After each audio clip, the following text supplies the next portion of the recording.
So ngayong hapong ito, pag-aaralan po natin ang Jonah chapter 1 verses 11 to 17. Pero babasahin na lang natin yung teksto habang pinag-aaralan natin. Kasi napansin ko kung minsan, pag nagbasa tayo ng banal na kasulatan, tapos na, sinasarado nyo na yung Biblia nyo. No? Pagkabasa natin ganyan, okay, amen. Sasarado na. No? Tapos hindi nyo sinusundan habang nagme-mensahe. Baguhin po natin ng konti ngayon, saka para makasave tayo ng time. Kasi kung hindi, hanggang alas 5 tayo dito. No? So tayo po ay saglit na manalangin.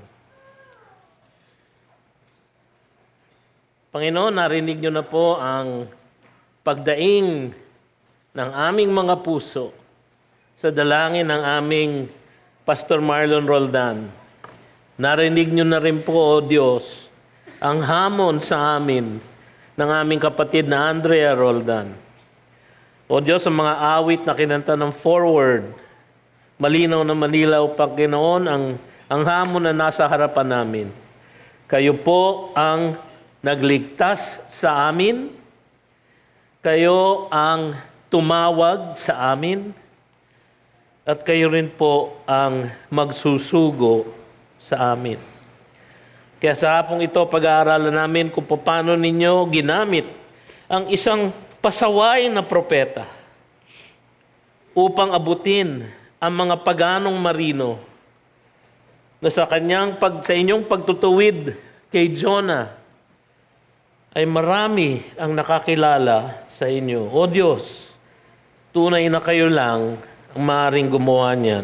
Ang grasya niyo lang, Panginoon, ang siyang maaaring umabot sa mga pagano at sa inyong mga propeta. Kaya sa hapong ito, samahan niyo po kami sa aming pag-aaral ng inyong banal na salita. Ito ang aming samot dalangin sa pangalan ni Jesus. Amen. So, buksan po ninyo ang inyong mga Biblia sa Jonah chapter 1. Aaralin po natin yung verses 11 to 17. Alam niyo mga kapatid, kapag tinatakbuhan natin ang kalooban ng Diyos para sa atin, ginagamit niya ang lahat upang tayo ay maibalik at maituwid. Yung po sanang makita ninyong aral dito sa ating babasahin at aaralin sa Jonah ngayong hapong ito. At sa buong aklat ng Jonah, mga kapatid, malinaw na ang ating Diyos hindi sinusukuan ang mga tumatakbo sa Kanya. Bagkus tapat siya na sumunod, umudyok, magpakita, magbigay kagandahang loob, kahit na doon sa mga tumatalikod sa Kanya. So maaaring isipin nyo, Pastor, hindi naman ako tumatalikod sa Panginoon. Nandito nga ako ngayon sa church. Pero nasan kaya ang puso ninyo? Nasan kaya ang pag-iisip ninyo? At tunay nga ba na nasunod nyo na ang lahat ng pag-uutos ng Panginoon sa inyo? O pareho ba tayo nung rich young ruler sa Luke 18? Tinanong ng Panginoon, nasunod mo na ba ang lahat ng utos? Ang sabi niya, opo, lahat po yan sinunod ko mula sa aking pagkabata. Kaya sabi ni Jesus, ganun ba? E de, ibenta mo lahat ng iyong ari-arian, ibigay sa mahihirap at sumunod ka sa akin. Hindi po nakasunod. Sapagkat ang utos ng Diyos na hindi niya masunod ay yung you shall not have any other gods before me. At doon sa rich young ruler na yon, ang kanyang kayamanan, ang kanyang naging Diyos-Diyosan. Mga kapatid, pag-aaralan po natin na nangyari sa mga paganong marino ngayong hapong ito na maraming ibang Diyos-Diyosan.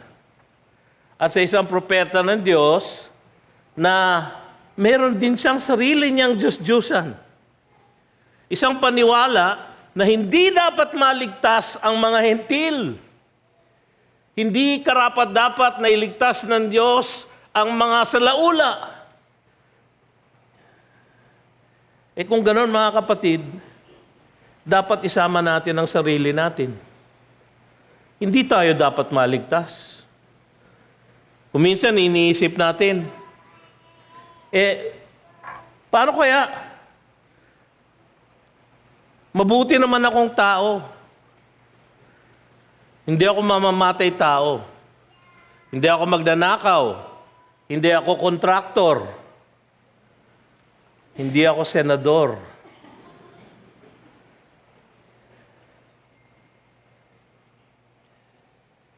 Sa ating pong kwento dito sa Jonah, ganyan na nangyari kay Jonah. Tinatakbuhan niya ang kalooban ng ating Panginoon. Tinatakbuhan niya ang Diyos na tumawag sa kanya at ginawa siyang propeta. Tinukbuhan niya ang malinaw na misyon na dalhin ang babala ng Diyos sa Nineveh. Nabasa natin yan sa chapter 1, di ba? Verses 2 and 3. Arise, go to Nineveh, sabi ng Diyos kay Jonah, that great city, and call out against it, for their evil has come up before me. Utos ng Panginoon sa kanyang propeta. Isang lalaking kanyang tinawag, isang lalaking kanyang niligtas, isang lalaking kanyang inequip para maging tagapagsalita niya sa mga bayan, sa mga bansa. Pero anong naging response niya? Verse 3, But Jonah, ibig sabihin, baliktad ang kanyang gagawin. But Jonah rose to flee to Tarshish, 2,500 miles ang layo, westward. Nandito po ang Nineveh. No? 500 miles lang from yung kinalalagyan niya. Nagpunta siya sa gusto niya magpunta, nagtangka siya magpunta sa isang bayan na nasa may tip ng Spain. Ang layo po. Tsaka opposite. Dito siya pinapapunta, dito siya nagpunta. No? Pastor, hindi ako ganyan. Siya nga ba? Hindi ba tayo ganyan? Hindi ba kung minsan sinasabi ng Panginoon, gusto kitang makanig sa panalangin. Gusto ko itang pumunta rito sa iyong panangalaningan para tayo ay mag-usap sa panalangin. Pero, doon tayo pupunta. Kasi hindi natin maawat ang sarili natin, saka i-scroll sa Instagram, sa Facebook, at kung ano pang TikTok ang sinusundan ninyo. Akala ko po noon ang TikTok yung mesayad sa utak, di ba? TikTok, no? Pero yun na pala ang uso ngayon. So yun ang nangyari kay Jonah, malawak ang grasya ng Diyos. At kanyang itinakda ang kaligtasan ng lahat ng klaseng tao, Hudyo man o Hentil. Ang isang verse na binasa natin kanina, Isaiah 49:6, sabi niya, is it a small thing for me to raise up from you the preserved or the saved or the redeemed of Jacob, so that you can bring the light of my salvation unto the ends of the earth? Mga kapatid, kung meron pong hindi sumunod doon sa propeta na yon, si Isaiah, wala po tayo ngayon. Kasi tayo po ang the ends of the earth.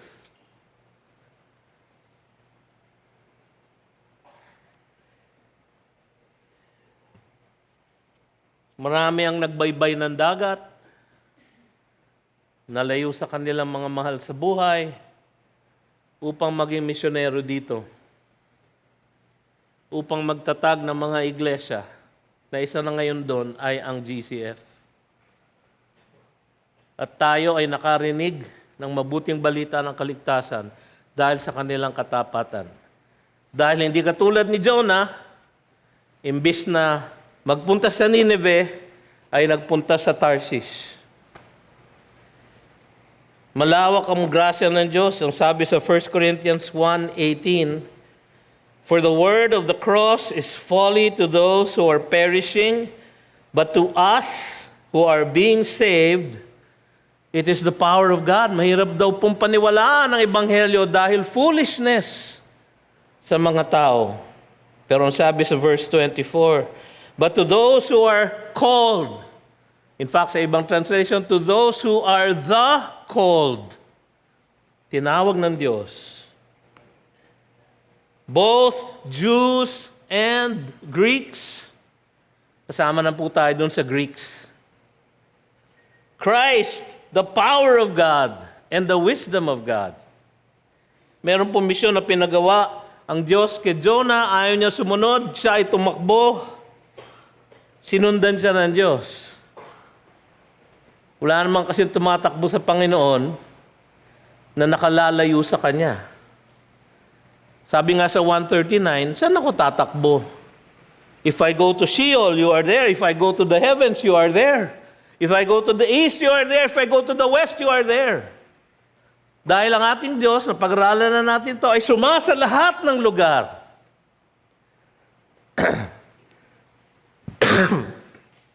Pero pag nais nating magkasala, anong ginagawa natin? No? Sinasarado natin ang ating pintuan, pinapatay natin ang ating ilaw, iniisip natin, hindi ako makikita ni God dito. Kung siya'y sumasa lahat ng lugar, kasama mo siya sa loob ng madilim na kwarto na iyong kinalalagyan.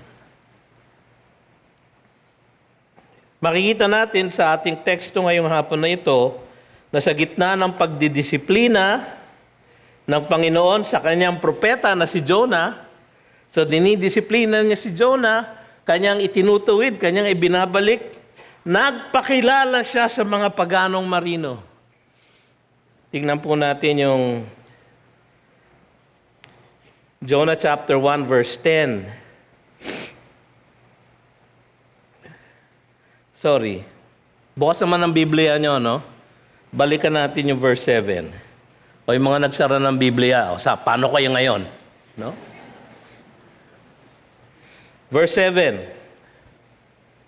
Ang sabi doon, "And they said to one another, Come, let us cast lots, that we may know on whose account this evil has come upon us. So they cast lots, and the lot fell on Jonah." So nagbunutan sila. Kasi meron silang superstition na siguro sa bunutan, sasabihin sa atin ng mga Diyos kung sino ang tunay nagkasala.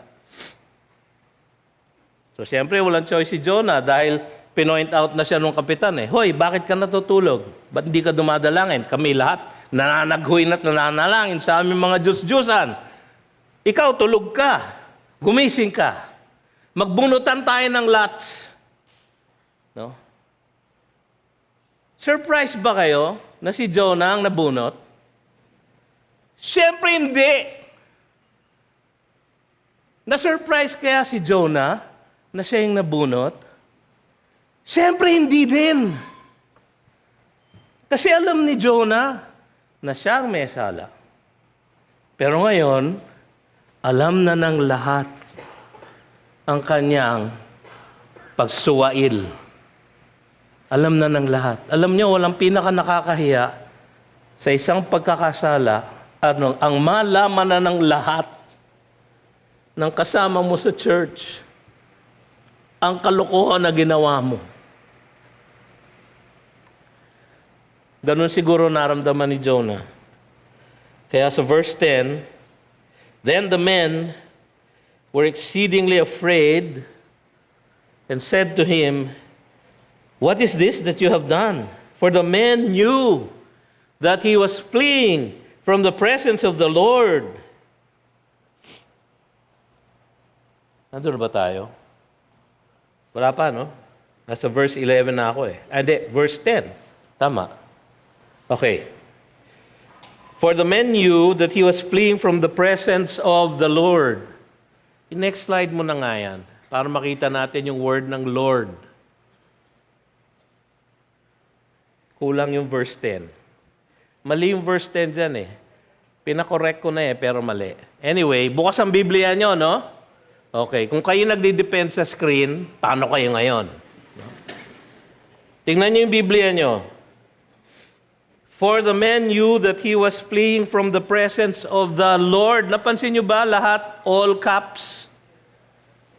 Capital L, capital O, capital R, capital D. Sapagkat, sa original language, yung Lord po ay Yahweh. So verse 10, alam nila that he was fleeing from the presence of Yahweh. Hindi ba sumasamba sila sa Diyos-Diyosan? Mga Phoenician mariners to.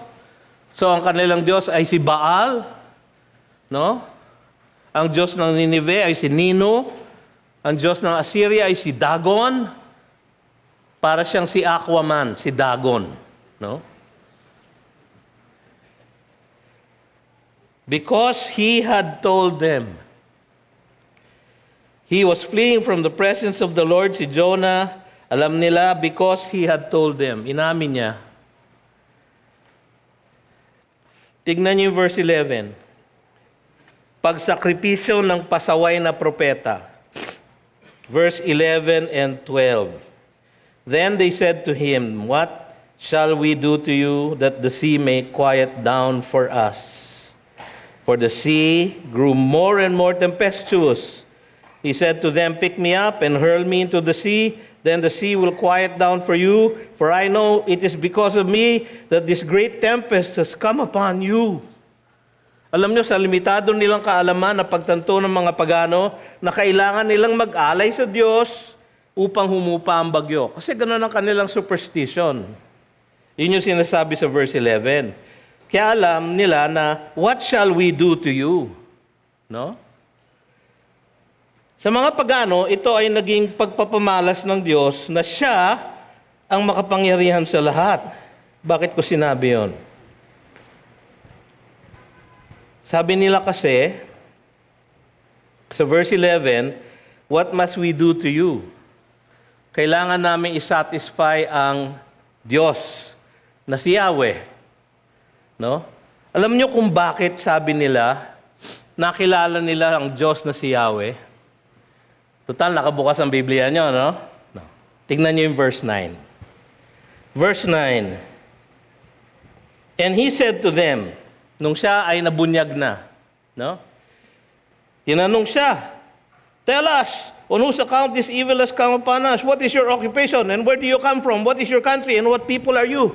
Daming tanong, ano? So sinagot ni Jonah.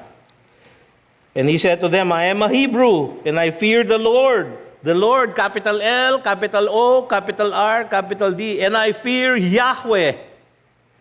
Binigay niya ang pangalan ng Diyos. Tapos pinakilala niya ang Diyos. The God of heaven who made the sea and the dry land.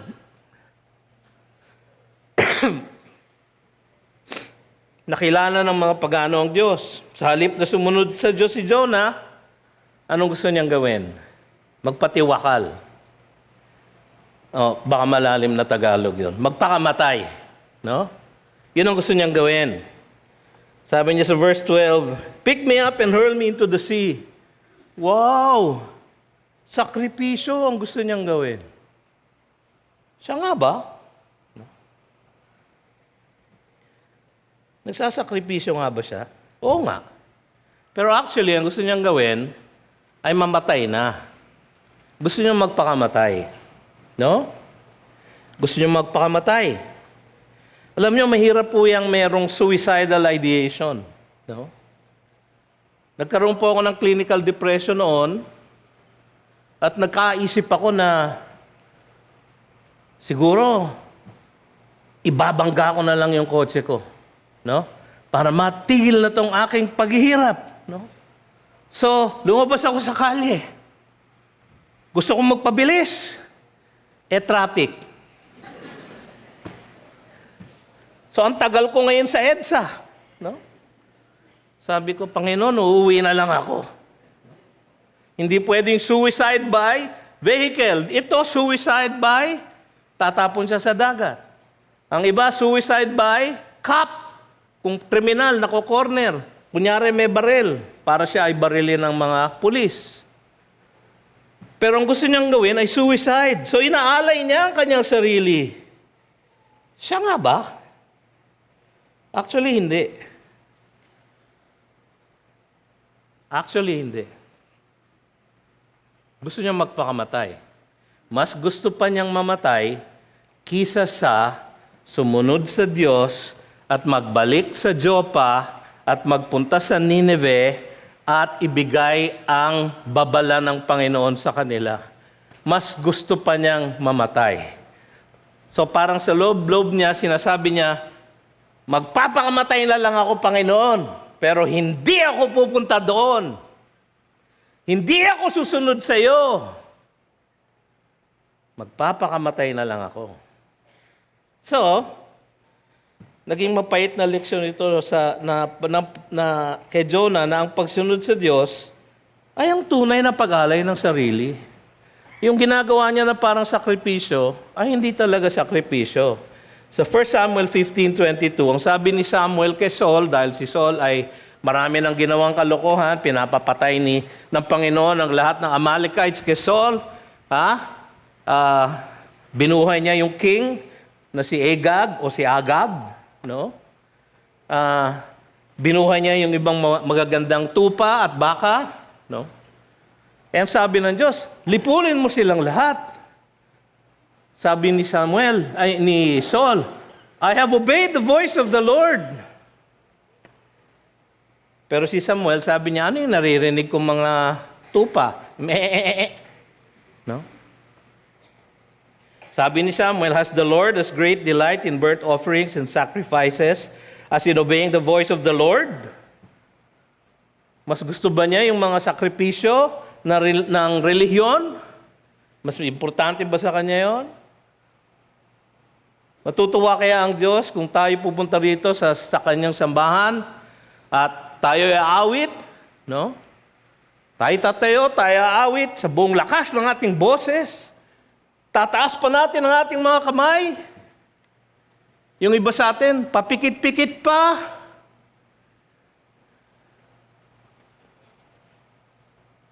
Pero hindi naman sumusunod sa utos ng Diyos. Anong mas gusto ng Diyos? Sabi ng Diyos, behold, to obey is better than sacrifice. Ang gusto ni God, si Jonah, mag-obey. Ayaw niya na magsakripisyo kasi yung pagsasakripisyo niya, pagpapakamatay. Isang violent na objection, hindi ako susunod sa iyo, magpapakamatay na lang ako. Meron ba kayong utos ng Diyos na hindi sinusunod? Na parang ganyan ang attitude nyo? Hindi ko mabitawan, Panginoon eh. Kasi ang cute niya eh. Ang cute niya, oh Diyos. Pag tinitignan niya ako, para ako nanlalambot, Panginoon. May Panginoon pa. No? So nagbibigay ng katwiran. Alam naman niya na hindi mananampalataya yung kanyang iniirog na yon. Ngunit sa sidhi ng kanyang damdamin, sinasabi niya, hindi kita susundin. Ang susundin ko yung sarili ko.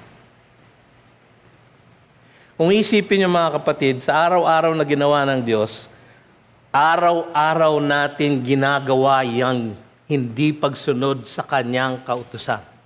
Araw-araw. Ako masusunod, Panginoon, hindi ikaw. Ganon si Jonah. So, dinidisiplina siya ng Diyos. Ngunit alam niya na to obey is better than sacrifice. Sabi nga ng Panginoon sa Luke 9:23, if anyone would come after me, kung meron mang mananampalataya sa akin, let him deny himself and take up his cross daily and follow me. Sacrifice yourself and follow me. Ang pagsunod po ay ang ultimate na pag-alay ng ating sarili. ang pagsunod sa Diyos ay ang tunay na pag-alay ng ating sarili. Hindi yung ginagawa ni Jonah. Pangalawa, pagmamalasakit at pagsamba ng mga pagano. Ito, gaganda ang kwento, no? Verse 13. Maganda yung nangyari sa verse 13. Nevertheless, the men rowed hard to get back to dry land, but they could not, for the sea grew more and more tempestuous against them. So siya, si Jonah, na walang pagmamalasakit sa mga pagano sa Nineveh, ay pinakitaan ng malasakit ng mga paganong marino na kasama niya sa bapor. Bakit? Pinipilit nilang magsagwan. Binabana nila yung sail ng kanilang ship. Sila ay bumabana dun sa rowing chamber ng boat. Nilabas na ang kanilang mga sagwan. At pilit nilang sumasagwan at lumapit sa lupa para doon nila ibababa si Jonah. So parang naghahanap sila ng bus stop, no? Para pwede silang pumara para maibaba si Jonah. Ayaw nilang patayin. So itong mga paganong ito, meron silang sense ng right and wrong. Sila, parang naging pareho ng Good Samaritan, di ba? Kasi mga hentil sila parang mga Samaritan. Hindi sila mga Hudyo. Sa pag-iisip ni Jonah, hindi ito pinili ng Diyos. No? Pero sa Luke chapter 10, verses 36 to 37, yan po yung end ng Good Samaritan parable. Sabi, which of these three, naalala niyo yung kwento, no? May nagdaan na priest, hindi pinansin. May nagdaan na Levite, hindi pinansin. Ngunit ang tumulong sa kanya ay isang Samaritano na kalaban ng mga Hudyo. Which of these three, ang tanong ng Panginoon, do you think proved to be a neighbor to the man who fell among the robbers? He said, the one who showed him mercy, yung Samaritano. And Jesus said to him, you go and do likewise. Si Jonah, wala siyang pagmamalasakit sa mga tao sa Nineveh, 500,000, 600,000 people in that great city. Pero yung mga paganong kasama niya sa bapor, may pagmamalasakit sa kanya. Ironic, no? Yun ang maganda din sa kwentong ito, maraming irony. Sila na pagano hindi tumatawag kay Yahweh, ang may pagmamalasakit sa kanilang puso na hindi patayin. Ang nais magpakamatay kaysa sumunod kay Yahweh. So sila ay tumawag sa kanilang mga Diyos-Diyosa nung una.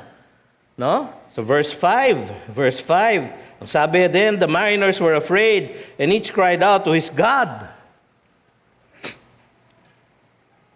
Sila, na tumatawag sa mga Diyos-Diyosa nila, nung verse 5, ay natutong humingi ng grasya sa tunay na Diyos. Verse 14. Tignan natin yung verse 14. Therefore, they called out to the Lord, capital L-O-R-D. Itatranslate ko na. Therefore, they called out to Yahweh. O Yahweh, let us not perish for this man's life, and lay not on us innocent blood for you. O Yahweh, have done as it pleased you. For you, O Yahweh, have done as it pleased you. Kinilala nila ang sovereignty ni Yahweh. Kinilala nila ang kakayahan ni Yahweh, na siya ay just God. So sabi nila, huwag mong ilagay sa aming account ang dugo nitong tao ito. Siya ang humihingi nito. Alam niyo kung saan nila napulot yon? Wala. Nilagay ng Panginoon sa kanilang puso.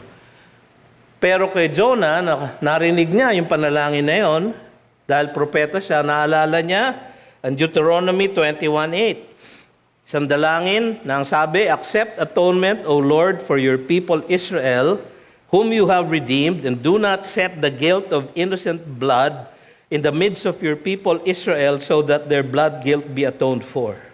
Alam nila yung concept ng atonement. Saan nila natutunan yon? Verse 14. Sa kanilang pagtapon kay Jonah sa dagat, nakilala nila ang tunay na Diyos na buhay. Saan? Sa biglang paghinto ng unos. Tignan niyo yung verse 15. Huwag kayong maglala, nasa verse 15 na tayo, hanggang verse 17 lang tayo ngayon. No? So they picked up Jonah and hurled him into the sea, and the sea ceased from its raging. So tinapon nila si Jonah. Siguro hirap na hirap sila. Alam nyo, nung ako yung nag-aaral sa AIM, pag meron kaming kaugalian doon, na pag birthday mo, itatapon ka sa swimming pool. No, may swimming pool yung dorm namin.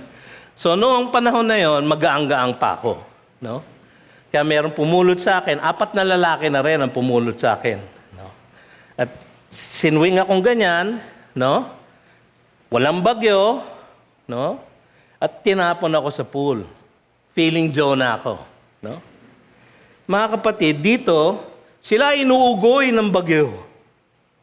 Gumagalaw ang kanilang bapor. Pag ganyan-ganyan, pag ganto-ganto, pinulot nila si Jonah, binato nila sa dagat, paghampas ni Jonah sa dagat, whoop! Tahimik. Ang gabi payapa, lahat ay tahimik. Siguro ganun ang background music, no? Isang himala. Sabi kasi sa Psalm 65:7, who stills the roaring of the seas, the roaring of their waves, the tumult of the people? Si Yahweh. Naalala niyo yung pinag-aralan natin sa Luke chapter 8, binagyo yung mga disciple, kasama nila si Jesus sa bangka. Luke 8:24, and they went and woke him up, saying, Master, Master, we are perishing. And he awoke and rebuked the wind and the raging waves. Naalala niyo yun? Nagising siya, ang sabi niya, shh! Tapos anong ginawa ng bagyo? Shh! Nawala yung bagyo. Instantly. Isang himala. Ganon din ang ginawa ng Diyos dito sa mga marinong ito. At dahil doon, nakilala nila kung sino si Yahweh. At sila tuloy ay nag-alay ng pagsamba. Tignan niyo yung verse 16. Then the men feared the Lord, Yahweh. Then the men feared Yahweh.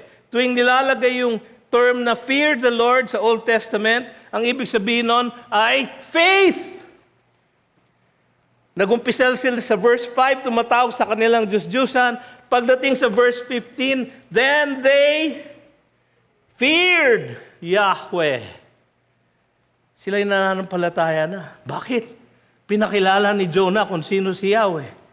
Nakita nila ang kapangyarihan ni Yahweh. Nakita nila ang sovereignty ni Yahweh. Nung binato nila si Jonah sa dagat, biglang tumahimik dahil sa kapangyarihan ni Yahweh. Kaya nakilala nila na yung lahat ng sinasabi ni Jonah tungkol kay Yahweh, yung kanyang mensahe ay na-authenticate ng himala na nangyari sa kanya. So, sa lahat ng ito, kumilos at nagpakilala ang Diyos sa mga pagano, kahit na sa pamamagitan ng kanyang pagdidisiplina sa isang swail na propeta niya. So, dinidisiplina niya ang kanyang propeta at sa process ng pagdidisiplina, ganyan ang sovereignty ng ating Panginoon. Dinidisiplina niya si Jonah at sa process ng pagdidisiplina, yung mga nasa paligid niya ay nakakilala kay Yahweh. Sinadya ba niya yun? Oo. Kaya ba ni God yun? Oo. Kaya ba niyang gawin yun sa buhay ko?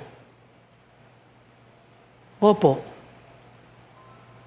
Kaya niyang gawin yun sa buhay niyo. Pero sana, hindi sa pagdidisiplina sa inyo. Sana, dahil sa inyong pagsunod sa Kanya. Kung sa pagdidisiplina ng isang suwail niyang propeta, ay maraming naligtas, gaano pa kaya kung siya ay sumunod sa Diyos?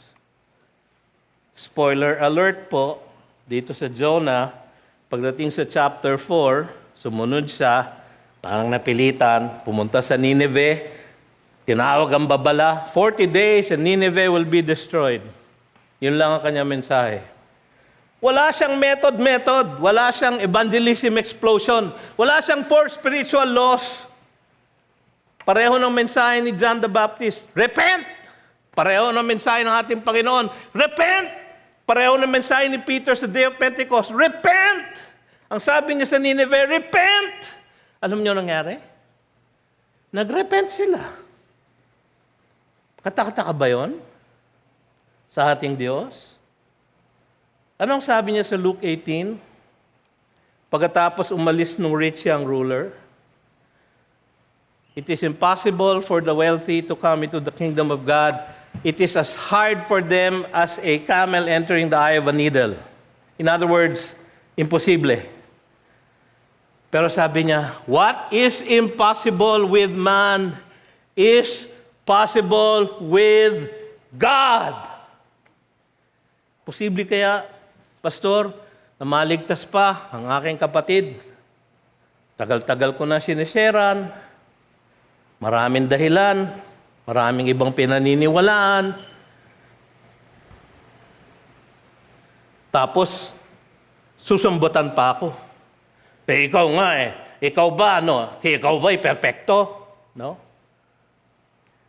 Meron po kaming kasama noon sa church ng tatay ko, sa Parañaque, Yemulif. No? Ang pangalan niya po, Perfecto de Leon.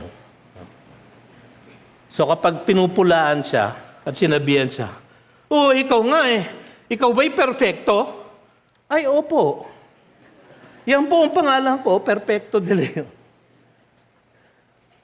Pero mga kapatid, wala nga perpekto sa atin, di ba?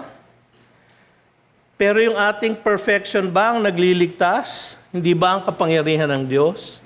Hindi ba ang banal na Espiritu ang kumikilos sa puso ng bawat isang makasalanan na nagbibigay ng pag-unawa, nagbibigay ng conviction, nagbibigay ng understanding, nagbibigay ng repentance, at nagbibigay ng faith? Para tayo maniwala. Ang lahat pong yun ay ginagawa ng Diyos. So hindi kataka-taka na itong mga paganong ito ay naligtas. Marami pong nagsasabi na hindi naman malinaw na sila nga ay naging mananampalataya. Ako po at si Pastor Larry, convinced kami. Actually, hindi kami nag-usap. Kaya kaninang umaga, naabangan ko kung ano sasabihin niya. No? Pareho din kami ng conclusion na itong mga paganong ito ay na-save.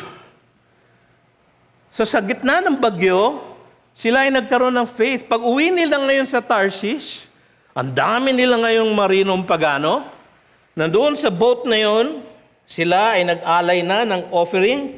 Sabi sa verse 16, offered a sacrifice to the Lord and made vows. Wala silang masyadong masakripisyo sa Diyos, dahil tinapon na nila yung ibang kargamento nila, di ba? Tinapon na rin nila si Jonah. Parang siya na yung sakripisyo no? Pagdating nila sa Tarshish, palagay niyo anong sasabihin at ikikwento nila sa kanilang mga pamilya. Alam niyo, binagyo kami. Grabe. Muntik kami mamatay. Ay, sobra. No? Pero alam niyo, meron kaming nakasama na propeta ni Yahweh. Pinakilala niya si Yahweh sa amin, na siya daw ang Diyos ng langit at ng lupa at ng karagatan. At sinabi niya, ibukol namin siya sa nag-uumapaw na bagyo at biglang uminto ang bagyo. Isang himala.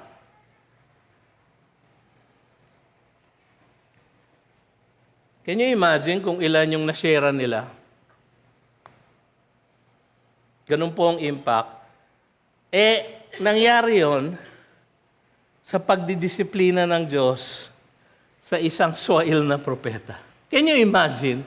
Kung si Jonah ay sumunod, at si Jonah, nung siya'y sumunod, ang buong bayan ng Nineveh ay naniwala kay Yahweh.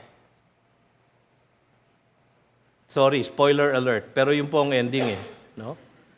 So, hindi porke alam nyo na ang ending, di na kayo pupunta dito. No? Maganda yung next week. Yung next week, nasa tiyan siya ng great fish. Yung pong susunod natin sa verse 17.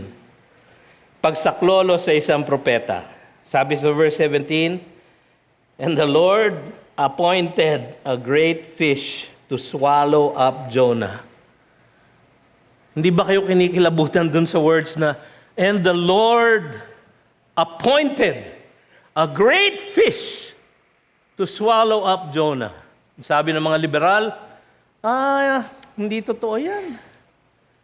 Wala namang ganyang kalaking isda. At tiyak, madadigest si Jonah sa loob ng stomach ng isda. Siguro nga. Although may mga accounts, proven accounts, ng mga taong nilamon ng balyena, no? Huwag po kayong tumingin sa akin pag sinasabi ko yung balyena, no? Nilamon ng balyena at nabuhay. Pero hindi po yon ang nagpo-prove ng Scripture. Ang Scripture po ang nagpo-prove sa kanila na ito ay totoo. Ako po'y naniniwala na ang Scripture ay totoo. Kapag sinabi ng Scripture, "In the beginning, God created the heavens and the earth," naniniwala po ako ng buong puso na Kanyang nilikha ang lahat sa loob ng 6 na araw, 6 na 24-hour periods. Yes, naniniwala po ako doon, sapagkat siya ay Diyos. Alam nyo, kung kaya niyang gawin yon, kaya niyang hatiin ang Red Sea, kaya niyang magpaulan ng mana sa wilderness, kaya niyang magbigay ng quail, kaya niyang magpalabas ng tubig sa isang bato. Wala ito. Ang ginawa niya, may kinausap siyang malaking isda. No? Ako man, sabi niya, sabihan mo nga ito siguro kasya si Jonah dyan. No? So sabihan mo nga, pumunta sa may malapit sa Joppa. May bagyo doon eh. Pero pinatahimik ko na. So madali na siyang makita. So lumulubog na si Jonah, alam niya na tiyak na siya ay mamamatay. Biglang, boom! Merong lumunok sa kanya na isda. Kung naniniwala kayo sa creation, madaling paniwalaan ito. Kung hindi kayo naniniwala sa creation, mahihirapan kayong paniwalaan ng Biblia. Kaya ang kalaban natin, ang sinusubukan niyang sirain ay ang creation. Kaya nag-invento siya ng evolution. Ang evolution mas mahirap paniwalaan sapagkat sa creation, in the beginning, God created the heavens and the earth. Sa evolution, nobody times nothing equals everything. Siya nga ba? Hindi ba yun ang mas mahirap paniwalaan? Pero marami sa atin naniniwala ron. Kaya mga kapatid, sinaklolohan ng ating Panginoon si Jonah at yung kanyang pagtira doon sa loob ng balyena, di balyena, malaking isda. Siguro ano kaya to? Hindi ko alam kung ito ay malaking lapu-lapu siguro o tuna, no? Pero maliit ang tiyan ng tuna eh. So, mahirap siguro. Hindi siguro tuna. Siguro kakaibang malaking isda, no? Pero ang sabi sa verse 17, "And Jonah was in the belly of the fish 3 days and 3 nights." Ang bilang po ng days and nights sa Hebrew ay half day. Kahit half day lang, or a portion of a day is already 1 day. So, 3 days and 3 nights, no?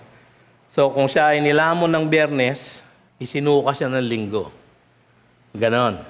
Ganon ang parang 3 days and 3 nights, no? O pwede rin na nilamon siya ng Wednesday at sinuka siya ng Saturday. Pwede rin yon, no? Pero mas likely na yung 3 days and 3 nights, yung Old Hebrew translation, ay a portion of the day is 1 day. No? Alam nyo, yung kanyang pagtira doon sa tiyan ng malaking isda ng 3 araw at 3 gabi ay ginawang palatandaan ng ating Panginoon na nagtuturo na siya ang Mesiyas. Di ba tinanong siya ng mga relihiyoso, "We want you to give us a sign." Magpakita ka nga ng mirakulo. By that time, no? Matthew 12 na to. Ang dami na nang nagawang mirakulo.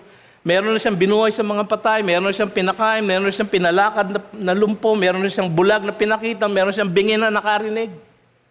Ang dami na niyang ginawa. Ang sabi ng mga religyoso, hindi namin nakita eh. So gusto namin magpakita ka ng sign. Sabi ni Jesus sa kanila, an evil and adulterous generation seeks for a sign. So mga kapatid, huwag kayong pupunta sa Panginoon at sasabihin nyo, Panginoon, pag ako yumaman, sasambahin kita.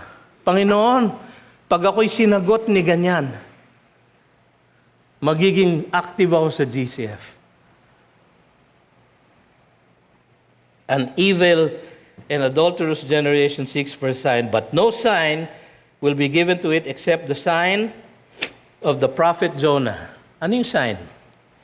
For just as Jonah was 3 days and 3 nights in the belly of the great fish, so will the Son of Man be 3 days and 3 nights in the heart of the earth. So ang ating Panginoon, parang si Jonah, isang pinadala ng Panginoong Diyos upang magmisyon sa ating mundo. Siya po ang ultimate na standard ng misyonero. Iniwan niya ang kanyang comfort sa langit, kumbaga, at siya ay naging nagkatawang tao at nagmisyon. Ang kanyang misyon, mabuhay ng walang sala para siya ay mamatay ng walang sala para sa mga mananampalataya sa Kanya. Yun po ang kanyang misyon. Para ang lahat ng mananampalataya sa Kanya ay mai-reconcile niya sa isang banal na Diyos. Mga kapatid, tulad ni Jonah, may utos sa atin ng Diyos na hindi natin sinusunod o marami sa atin na hindi sumusunod dito. Matthew 28:18 to 20. Ang sabi ng Panginoong Hesus, all authority in heaven and on earth has been given to me. So siya na ang pinakamataas. All authority nasa Kanya. Tapos binigyan niya tayo ng utos. Tandaan niyo all authority siya nasa Kanya na. Tapos binigyan niya tayo ng utos. Go therefore and make disciples of all nations, baptizing them in the name of the Father and the Son and the Holy Spirit, and teaching them to obey or to observe all that I have commanded you, and behold, I will be with you always to the end of the age. Tawag po dyan, the Great Commission. So iniisip nyo, Pastor, sige, magiging misyonero ako sa saan nyo ba gusto? Sa Geneva? O overseas yun. No? O hindi, sige, wag na lang sa Geneva. Sa Japan. Pero gusto ko sa Tokyo lang. O kaya, sige, sa Indonesia. Pero sa Jakarta lang, ha? O hindi pwede sa Jakarta, sa Bali na lang. Ayaw nyo maging misyonero. Gusto nyo maging turista. Mga kapatid, kung dito pa lang, hindi na kayo nagsishare ng gospel sa kaibigan nyo, doon pa kaya? Bakit namin kayo ipadadala? Go and make disciples. Go and preach the gospel to the whole earth. Kaya po ang awit kanina, iba-ibang lingwahe na. Ganyan po mangyayari sa heaven. Pagdating natin doon, ang lahat ay magsasamba sa ating Panginoong Diyos. Lahat ng kanyang iniligtas. At sa ating pagsamba, aawit tayo sa iba't ibang lingwahe. Every tongue and tribe and nation ay magpupuri sa Kanya. Worthy is the Lamb that was slain. Mga kapatid, tayo ibinigyan ng partisipasyon doon sa prosesong yon. Tayo ba'y sumusunod? So, Pastor, kailangan kong magpunta sa Myanmar? Hindi. Kailangan mo lang kausapin yung katabi mo sa opisina. O kailangan mo lang kausapin ang kasama mo sa bahay. O kaya kailangan mo lang kausapin ang kapatid mo na hindi pa nananampalataya sa Diyos. O di kaya, ipanalangin sila. Mag-umpisa po kayo doon.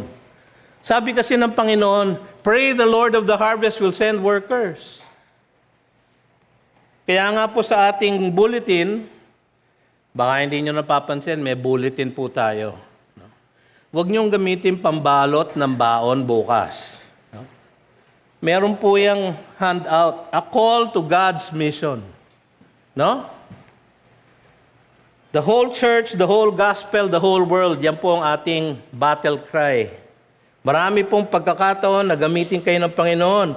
Mobilization, equipping, missionary care and sending. Lalo na kung kayo ay part ng isang growth group, pwede kayo mag-adapt ng isang missionary natin na supported ng GCF. Nakita niyo ang kanilang mga pangalan at litrato kanina.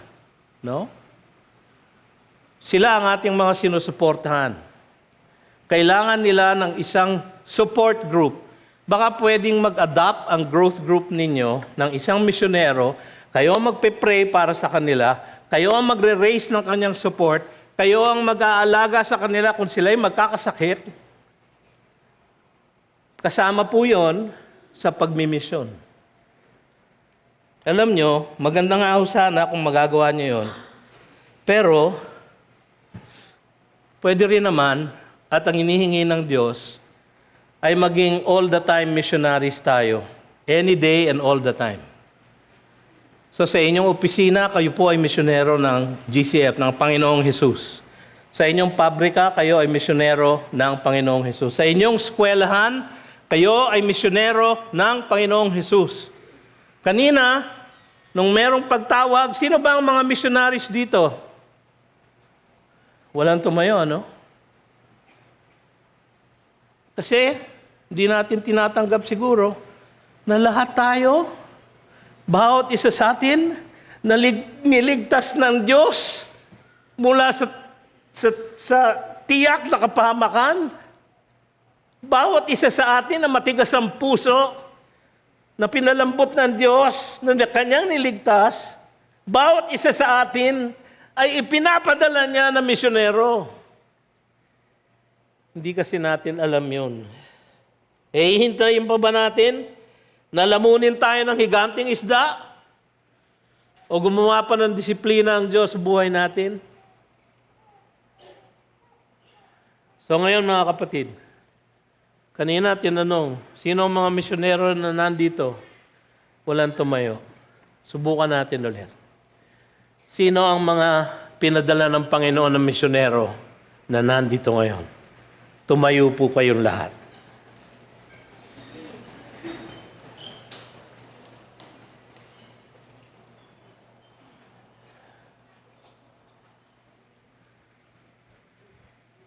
Sabi nyo yan, ha?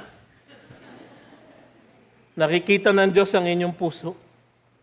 Ako'y natutuwa na kayo'y tumayo lahat. Tayo manalangin. Panginoon, taglay namin ang inyong Espiritu, O Diyos. Nagtatapat kami sa iyo. Kami ay humihingi ng tawad sapagkat hindi kami sumusunod sa Great Commission. Kami ay mga misyonero na niligtas mo at nilagay mo sa bawat lugar na aming kinalalagyan ngayon upang ihatid ang mabuting balita ng kaligtasan. Pero Panginoon, kung minsan katabi na namin sa opisina, hindi pa namin masyaran. Kasama na namin sa bahay, hindi namin masyaran. Panginoon, patawarin mo kami. Patawarin mo ako. Patawarin mo kaming lahat, Panginoon. At magmula sa araw na ito, sa aming pagtayo, kayo po ang magpataw ng inyong basbas at pagpapala sa bawat isa sa amin. Upang lahat kami ay tunay na maging misyonero mo sa lahat ng dako kung saan mo kami nilagay. Na huwag kaming tumulad kay Jonah,